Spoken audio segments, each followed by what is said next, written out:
Hi, my name is Matthew Silverman, and today I'm going to give you a recipe for mashed potatoes for Thanksgiving. This one's a little different. It's got some camembert cheese and makes it really creamy.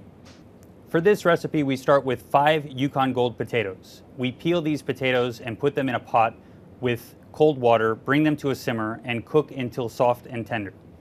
Once the potatoes are cooked, we run them through a food mill to break down the particles to make them so that they don't have lumps in them. We then take, in another sauté pan, we add 2 cups of heavy cream, salt and pepper. We add back the cooked potatoes, whisking them together. We then add 3 tablespoons of butter, 3 tablespoons of chives, and 6 ounces of camembert cheese. We use a whisk and cook this together just until it becomes creamy and smooth.